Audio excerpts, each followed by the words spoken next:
आवाज़ की दुनिया के लोगों को मेरा डॉक्टर आशीष चौहान का नमस्कार और अभिवादन है। आज हम अपने स्टूडियो में लेकर के आए हैं ऐसे शख्स को कि अगर जिनकी मैं अगर इंट्रोडक्शन देने लगूं जो कि मेरे ठीक सामने है तो उसमें हमारे न जाने कितने घंटों गुजर जाएंगे। डॉक्टर शैलेंद्र कुमार जोशी सर, जो कि बॉर्न एंड ब्रॉट अप हैं बरेली उत्तर प्रदेश से, लेकिन उन्होंने हमारे तेलंगाना में एक प्रमुख सेक्रेटरी, चीफ सेक्रेटरी के पोजीशन पे काम करते हुए तेलंगाना के भविष्य को काफ़ी ऊंचाइयों तक लेके गए हैं। और आज हम जिस तरीके की प्रोग्रेस यहाँ पे देख रहे हैं उस पर उनका एक बहुत ही बड़ा योगदान रहा है। Big welcome to you Joshi sir. Ashish ji धन्यवाद। श्रोताओं को मेरा हृदयपूर्वक नमस्कार। मैं अपने को खुशनसीब समझता हूँ कि आज मुझे आपके सामने रूबरू होकर बात करने का मौका मिला। Ashish ji thank you sir. छोटा सा इंट्रोडक्शन दूंगा, ज़्यादा नहीं, लेकिन यस, आईआईटी रुड़की से बैचलर करने के बाद सर आईआईटी दिल्ली में रहे हैं और उसके बाद 1984 के बैच से इन्होंने आईएएस ऑफिसर के बाद सर ऑल ओवर वर्ल्ड में न जाने कितनी कंट्री से घूमते हुए अपने अनुभव से हमारे तेलंगाना प्रदेश को काफ़ी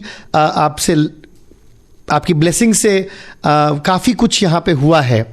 उस संदर्भ में मैं अपने नए युवाओं के लिए एक संदेश जरूर चाहूँगा, क्योंकि आईएएस एक ऐसी पोजीशन है जिसके लिए बहुत से लोग अपनी निगाह रखते हैं और फिर न जाने वो निगाह कहाँ घूम जाती है। तो आज के नए युवाओं के लिए आपका क्या संदेश होगा जोशी सर? सबसे पहला तो ये कि युवा वर्ग सरकारी नौकरियों की तरफ आकर्षित नहीं हो रहा है। कुछ स्टेट्स में ही युवा लोग जो हैं सरकारी नौकरियों के लिए प्रयास करते हैं। सरकारी नौकरियों में भी सक्सेस का मंत्र कड़ी मेहनत, भाग्य और चांस तीनों चीज़ों होता है। लेकिन मेरा मानना है कि आप चाहे आईएएस हो, चाहे आईपीएस हो, चाहे किसी और सेवा में काम करते हो, हर जगह आपको देश की सेवा, समाज की सेवा करने का मौका मिलता है। इसीलिए युवाओं से मेरा अनुरोध है कि जो भी अपने मन में निश्चय कर लें उसके हिसाब से काम करें। आई थिंक आपके वो कुछ अल्फाज जो प्रखर हो रहे हैं, कड़ी मेहनत, दूरदृष्टि, पक्का इरादा, अनुशासन। अनुशासन की कितनी ज़रूरत है हमारे युवा क्राउड की इस समय, हमारी यंगिस्तानियों की? यंगिस्तानी ना तो बाहर आउटडोर खेल कूदों में भाग ले रहे हैं और सिर्फ इंटरनेट और इस तरह के सोशल मीडिया से ही कट के रह गए हैं, बंद के रह गए हैं और बाहर के समाज से उनका उतना ज़्यादा उत्साह, उत्तरदायित्व नहीं नज़र आता है। तो उनको सबसे पहले तो एक ह्यूमन रिलेशन, एक दूसरे को समझने की प्रक्रिया में भाग लेना चाहिए, जिससे कि वो आगे एक दूसरे के साथ मिलकर काम कर सकें। तो अगर कोई आईएएस के लिए अगर कुछ इंस्पिरेशनल हो करके फॉलो करना चाहता है तो उनके लिए कोई स्पेशल संदेश होगा सर आपकी तरफ से? उसका संदेश यही है कि आप जितनी जल्दी डिसाइड कर लें कि मुझे इस परीक्षा में बैठना है, और क्योंकि अटेम्प्ट जो चांसेस हैं वो लिमिटेड हैं, इसीलिए जितनी मेहनत करनी है शुरू से ही करके सब्जेक्ट्स की तैयारी एक स्ट्रेटेजी के हिसाब से काम करना ज़रूरी है। ओके सर, 1984 से अब 2023 अगर मैं कायदे से देखूँ तो ना जाने कितने साल उसमें गुजर गए। कैसा रहा आपका ये सफ़र as an IAS officer to the point कि आप एक स्टेट के टॉप लेवल ऑफिसर तक पहुँचे हैं? उतनी पोजीशन एक बहुत ही गुने चुने लोगों को ही मिलती है। एक ऊपर वाले की दया के से आप उस पोजीशन पहुंच करके ना जाने कितने प्रकार के तरीके से आपने समाज की सेवा की है। आपका अनुभव कैसा रहा है? क्योंकि आई अंडरस्टैंड कि आप ही के काफ़ी फ्रेंड्स इस समय काफ़ी नई जगह में, ऊंचाइयों पर, विदेशों में भी इस समय इस्टेब्लिश्ड हैं। कंपैरिजन और पिछले 30-35 साल का सफ़र, इसके बारे में कुछ आप अपनी राय देंगे? देखिए, जब मैं एक छात्र था, मेरी जो शिक्षा दीक्षा थी राजकीय इंटर कॉलेज में हुई और उसमें 6th, 7th, 8th में 3 भाषाओं का फॉर्मूला था। तो 3 भाषाओं में एक पहली बार तेलुगु भाषा को भी शामिल किया गया था। हाँ हाँ। तो मैंने 3 भाषाओं में तेलुगु भाषा को चुना कि ये भाषा मेरे कभी काम आएगी। 6th में सर? 6th, 7th, 8th में। बरेली यूपी में? जी। ओह वाह। और मेरे जो गुरु थे तेलुगु के, उन्होंने कहा हम आपको एक बार हैदराबाद जरूर लेके जाएंगे अगर आप तेलुगु सीखेंगे। तो वो तो मुझे हैदराबाद लेके ना आ सके कभी। ईश्वर का संयोग ऐसा समझिए कि मेरा चयन हुआ, पहले आंध्र प्रदेश में, फिर तेलंगाना में मेरे को सेवा करने का यहाँ की जनता का पूरा मौका मिला। सो कितने साल आपने जो कंबाइंड आंध्रा और तेलंगाना से, आई थिंक 3 डिकेड्स सर आपका यहाँ पे इन्वॉल्वमेंट रहा? जी, right? उसमें भारत सरकार की भी कुछ 10-12 साल की नियुक्तियां शामिल हैं। तो पूरे कार्यकाल में तेलंगाना, आंध्रा और भारत सरकार तीनों जगह काम कर। सेंट्रल पोस्टिंग के अलावा सर आपके थोड़ी बहुत पोस्टिंग इंटरनेशनल लेवल पे भी आप? वो पोस्टिंग नहीं थी, वो एक क्लाइमेट चेंज की कमेटी है, उसका मुझे उपाध्यक्ष चुना गया था। तो वो साल में एक बार मिलती थी, 3-4 बार उसके द्वारा उसमें काम होता था। सर एक शुरू से ही एक ये लीड डेवलपमेंट में you were the first person to be there. Lead के बारे में आप हमारे श्रोताओं को कुछ बताएंगे? देखिए, ये सौभाग्य की बात है कि जब मेरा इंटरव्यू हुआ था तो मेरे से यूपीएससी में क्वेश्चन पूछा गया था कि भारत में सांप, मंकी और तरह तरह के पशु पक्षियों की पूजा क्यों करते हैं, जिसका जवाब मुझसे ठीक नहीं बन पड़ा था। तो हो सकता है कि भगवान ने मुझे मौका दिया कि मैं बायोडायवर्सिटी, क्लाइमेट चेंज, पर्यावरण की दिशा में काम करूं। तो इसीलिए मेरे को 1991 में बहुत ही अर्ली अवस्था में, जबकि लोग डिस्ट्रिक्ट में ट्रेनिंग करते हैं, डिस्ट्रिक्ट में काम करते हैं, मैं दिल्ली में अंडर सचिव के पद पे गया था। और वहाँ पे जो मेरा एक्सपोजर हुआ, वो मैं कह रहा हूँ कि शायद ही किसी और पद पे रहते हुए उससे ज़्यादा करना बड़ा मुश्किल था। सो आपकी डिफरेंट रोल के बाद भी एक लेखन में जो आपका योगदान था वो उसको आपने छोड़ा नहीं है। एंड जहाँ तक मुझको पता है आपने 3 बुक्स अभी तक लिखी हुई हैं। तो प्रमुख सेक्रेटरी की तरह काम करने के बाद साथ साथ आप लेखन में, मुझे बहुत खुशी होती है क्योंकि मैं आजकल की जनरेशन को यही बताना चाहता हूँ कि रीडिंग एंड राइटिंग ये 2 चीज़ें ऐसी हैं कि इनसे आपको दूर नहीं होना है। व्हाट्सएप एंड फेसबुक जनरेशन जब इस तरीके से उस चीज़ को भूलती जा रही है, तो आपने अपनी लेखनी को कंटिन्यू रखा, 3 बुक्स लिखी, उसके बारे में कुछ एक रोशनी डालेंगे? आशीष जी, मेरे को मेरी बेटी 12th कक्षा में थी और मेरा जो दिल्ली का समय सीमा थी वो पूरी हो गई थी, तो उसके लिए मुझे 1 वर्ष दिल्ली में अतिरिक्त रुकना था। उसके लिए मैंने स्टडी लीव ली और टेरी स्कूल ऑफ एडवांस स्टडीज में मैंने पीएचडी के लिए एडमिशन लिया। उसमें मेरे से आधी उम्र के बच्चे बच्चियां मेरे साथ क्लास में अटेंड करते थे। शिक्षक मेरे एज ग्रुप के होते थे और कभी वो मुझे सर बोलते थे, कभी मैं उनको सर बोलता था।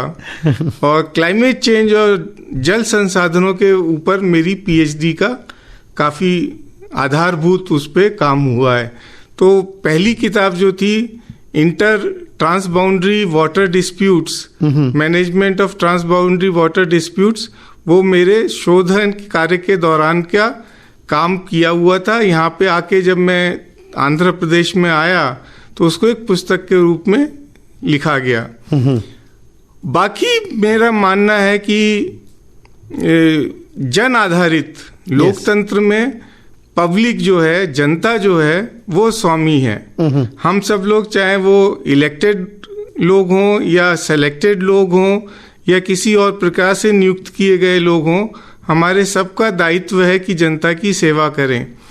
तो जो अपने कार्यकाल के दौरान मैंने देखा, जैसे एक प्रसंग मैं आपको शेयर करना चाहूँगा, एसएमएस आप लोगों ने भी देखा होगा।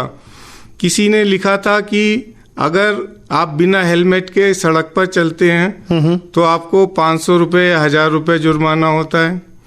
अगर आपकी लाइट ठीक नहीं है वाहन की तो जुर्माना होता है। और अगर आप किसी भी तरह से नियम का उल्लंघन करते हैं तो आप पे जुर्माना होता है। लेकिन क्या सरकार का उत्तरदायित्व ऐसा है कि अगर स्ट्रीट लाइट काम नहीं कर रही है, अगर सड़क में गड्ढे हैं, उसके लिए कौन रिस्पॉन्सिबल है, उसके लिए क्यों नहीं जुर्माना होता है। तो इस तरह की छोटी छोटी बातें जो दिल को छू जाती हैं, उसके आधार पे मैंने कहा कि पूरे प्रजातंत्र का जो उपयोग है वो जनता की सेवा के लिए ही है। एक बहुत ही टफ सी चीज़ आप बोल रहे हैं, एंड मैं बिल्कुल चाहूँगा कि आप जैसे एक परिपक्व सीनियर जब इस बात को टच करें तो मुझको याद आ जाता है कि सर आधुनिक युग में गांधीवाद, ये कुछ थोड़ा सा प्रखर होता सा आपकी भाषा में आ रहा है, उसके बारे में, क्योंकि आजकल हम नई जनरेशन को देखते हैं, वो एक बड़ी अपने अंदाज में थोड़ा सी वायलेंट स्ट्रेटजी लेकर के चल रहे हैं अपने दिमाग में। इसके बारे में आपका क्या ख्याल है सर? प्रजातंत्र में हमारे गांधीवाद का क्या योगदान? महात्मा गांधी एक व्यक्ति नहीं है, एक विचारधारा है। और भारत की भूमि पर उनका जन्म हुआ, उन्होंने साउथ अफ्रीका में अपना स्ट्रगल किया, उसके बाद भारत आए, तो उनकी विचारधारा जो है बड़ी बड़ी प्रासंगिक है। और इस देश को क्या, पूरे समाज को, पूरे विश्व को गांधीवाद पे ही चलना होगा अगर हम सतत विकास की ओर बढ़ना चाहते हैं। इसका कोई दूसरा पर्यायवाची, कोई दूसरा उपाय नहीं है। ये बड़ी दुर्भाग्य की बात है कि अपने देश में ही गांधी की वैल्यू कम हो रही है, लेकिन मेरा मानना है कि गांधी जी आज भी उतने प्रासंगिक हैं और आगे भी उतने प्रासंगिक रहेंगे जितने वो अपने जीवन काल में थे। आई थिंक ये आपने बहुत ही दिल को छूने वाली बात कही है। जिस तरीके से मैं भी एक पिता के रूप में जब मैं अपने आप के रोल को अदा करता हूँ तो मैं जानता हूँ कि सत्य और अहिंसा से ज़्यादा प्रखर कुछ भी चीज़ मैं अपने बच्चों को नहीं बता सकता। और उनको यही बताता हूँ कि जो हमको अपने जीवन में अगर तरक्की पाना है तो उसमें कंसिस्टेंसी की बहुत ज़रूरी है, सहनशीलता की ज़रूरत बहुत है। और इस दुनिया में कहीं पे भी एक हिंसा किसी भी तरह के शांति को नहीं ला सकती, ये थोड़ा सा मैं भी सोचता हूँ। तो आज के ज़माने में ये आपकी तरफ से सुनना कि गांधी जी हमारे लिए अभी भी प्रासंगिक हैं, मुझे बहुत खुशी होती है। आने वाले दिनों में मैं अपने बच्चों को भी हर समय ये बताता गया हूँ। आपका और मेरा जब सबसे पहला डिस्कशन हुआ था हमारे 4-5 साल के या 6-10 साल के एक्सपीरियंस में, तो आपने एक बहुत ही अच्छी सी बात बोली थी कि डॉक्टर आशीष, एक हमारे समय एक बुक हुआ करती थी हमारे पूर्वज, जो आज के नए ज़माने में थोड़ी सी मिसिंग सी है, और उससे हम लोग काफ़ी प्रेरणा ले करके नए लेवल्स तक जाते थे। तो उसके बारे में आप ज़रा हमारे होने वाले न्यू फादर्स को, न्यू जनरेशन को कुछ बताएंगे प्लीज़। गांधी जी ने मानवीय मूल्यों की जितनी देखभाल की थी, जितनी उसके लिए अहिंसा, सत्य के लिए जो उन्होंने मार्ग दिखाया था, वो बहुत ही ज़रूरी है। अब हमारे पूर्वज तो, भारत एक विविधता से भरा हुआ देश है, विभिन्न भाषाएं हैं, विभिन्न धर्म हैं, विभिन्न जातियां हैं, विभिन्न प्रकार के कस्टम्स हैं। तो उसको चलाने के लिए कोई भी समाज अगर अपने इतिहास को भूल जाता है तो वो अपने भविष्य के साथ भी दुर्व्यवहार करता है। अगर आपका इतिहास आप जान लें, उससे शिक्षा लें, तो भविष्य में भी उन मूल्यों पे, उन आदर्शों पे आप खरे उठ सकते हैं, ऐसा मेरा मानना है। बहुत ही आपने साफ शब्दों में एक ऐसी चीज़ हम सबके सामने रखी जिसको सुनकर के दिल गदगद हो जाता है सर, क्योंकि जो नई जनरेशन है वो इस समय वैचारिक जोड़ तोड़ में ऐसी लगी हुई है कि वो अपने मूल्यों को धीमे धीमे छोड़ती जा रही है, भूलती जा रही है। और आज इसीलिए ऑल इंडिया ये रेडियो में जो हम लोग ये डिस्कशन कर रहे हैं, हम चाहेंगे कि आपकी ये आवाज़ दूर दूर तक पहुँचे। आज एक छोटा सा पर्सनल क्वेश्चन सर, आपके बहुत पॉसिबिलिटीज़ थी कि आप अपने सहपाठियों और अपने बाकी बैचमेट्स की तरह आप भी बाहर जा सकते थे, और देश के बाहर एक सुविधाएं ज़्यादा होती हैं, पॉसिबिलिटीज़ ज़्यादा होती हैं, लेकिन ये सब छोड़ करके भी आप इंडिया में ही रहे। कितना खुश और नाखुश, या कितना आप अब जब आप मुड़ के देखते हैं तो आपकी क्या प्रक्रिया होगी? मैं चाहूँगा कि आप हमारे श्रोताओं को जरूर बताएं। मैं 1984 को पीछे मुड़ के देखता हूँ सर, तो सर्विस काल का हर एक दिन, हर एक पल आई फील कि जो मैं कर सकता था विद इन माई कैपेसिटी, मेरे अपने दायित्व के हिसाब से मैंने सब करने की कोशिश की। और ऐसा नहीं है कि उसमें चुनौतियां नहीं आई, बहुत तरह की चुनौतियां भी आई। लेकिन मुझे कोई भी पल, कोई भी क्षण इस तरह से नहीं लगता कि मुझे रिग्रेट या किसी प्रकार की रिग्रेट का हिंदी क्या होता है? That is fine sir. But ये सुनकर के मुझे बहुत खुशी हुई, क्योंकि आज मैं डॉक्टर हूँ, मेरी वाइफ भी डॉक्टर हैं, और हमारे दोनों बच्चे ही डॉक्टर नहीं बन रहे हैं। लेकिन इसका किसी भी चीज़ का मुझको भी इसको रिग्रेट नहीं है, मैं उसको वैसे ही बोलना चाहूँगा। तो ये जानकर के हमें बहुत खुशी हुई। आज की नई जनरेशन को गांधीवाद पे आपकी तरफ से कोई एक मैसेज हमारे इस प्रोग्राम के अंत में आपकी तरफ से प्लीज़। देखिए, हम अपने युवाओं को, बच्चों को गांधी जी के बारे में क्या बता रहे हैं। गांधी जी के बारे में कोई भी बताता है तो अटनबरो की फिल्म के द्वारा ही गांधी को हम अपने देश में प्रचलित कर रहे हैं, जबकि कायदे से ऐसा होना चाहिए था कि गांधी के मूल्यों की शिक्षा बचपन से ही क्लास 1 से भी दी जाए तब भी कम पड़ेगी। तो इसीलिए मेरा मानना है कि गांधी जी की प्रासंगिकता अभी भी बहुत है और उनके बारे में देश में दोबारा से काम होना चाहिए और दोबारा से हम अपने बच्चों को, अपने युवाओं को बताएं कि मानवीय मूल्य क्या होते हैं, आवश्यकता और लालच में क्या फ़र्क है। गांधी जी ने एक बहुत बड़ी बात कही थी कि समस्त संसार में सभी व्यक्तियों की आवश्यकता पूरी की जा सकती है, लेकिन उनका लालच पूरा नहीं किया जा सकता। सारे संसार के संसाधन लालच को पूरा करने में अक्षम होंगे। इसीलिए गांधी जी बहुत बहुत प्रासंगिक है, चाहे वो डेवलपमेंट की बात हो, चाहे विकास की परिभाषा हो।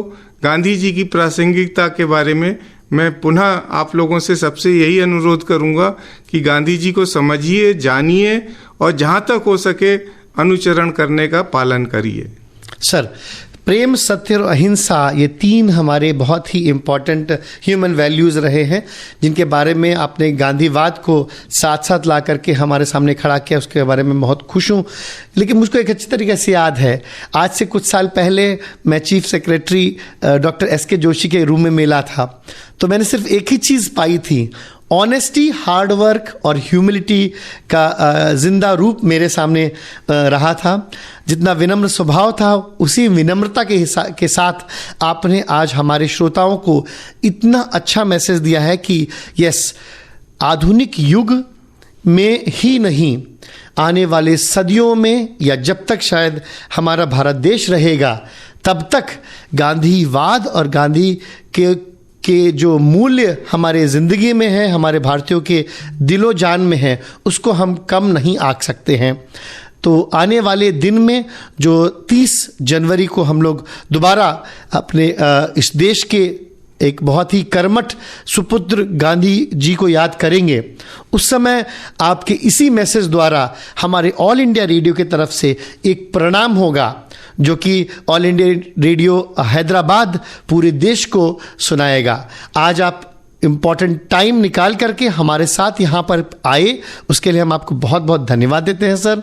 Doctor S K. जोशी एक ऐसा नाम जिसने तेलंगाना के इंफ्रास्ट्रक्चर को और बाकी न जाने कितने डेवलपमेंट सेक्टर में एक नए आयाम को स्थापित किया है, वो हमारे साथ आज बातचीत में हमारे साथ रहे हैं। उसके लिए हम सर का और ऑल इंडिया रेडियो का बहुत बहुत धन्यवाद देते हैं। कुछ दिनों बाद हम दोबारा आएंगे सर से एक नए टॉपिक पर बातचीत करने के लिए, जिससे कि हमारे नए युग को और हमारे यंगिस्तान को एक सीनियर, मैच्योर, परिपक्व अथॉरिटी से एक शिक्षा मिलती रहे कि हमारा आने वाला युग भी बीते हुए साल और बीते हुए दिन से ज़्यादा चमकदार रहेगा और एक नई ऊंचाइयों को छुएगा। ऑल इंडिया रेडियो की हैदराबाद की तरफ से हम डॉक्टर एस.के. जोशी सर का बहुत बहुत धन्यवाद करते हैं। Thanks a lot sir. Thank you. मैं यही आखिर में कहना चाहूँगा कि अगर मेरी भाषा, मेरी वाणी द्वारा गांधी जी के किसी भी विचार को प्रोत्साहन मिल सके, कोई भी यंगिस्तान उसका अनुसरण कर सके, तो ये गांधी जी के प्रति सच्ची श्रद्धांजलि होगी। धन्यवाद। Thanks a lot. नमस्कार। हम दोबारा आएंगे एक नए टॉपिक के साथ अपने ऑल इंडिया रेडियो हैदराबाद के द्वारा एक नए आयाम को छूने के लिए। Thanks a lot. Take care. God bless. Allah Hafiz.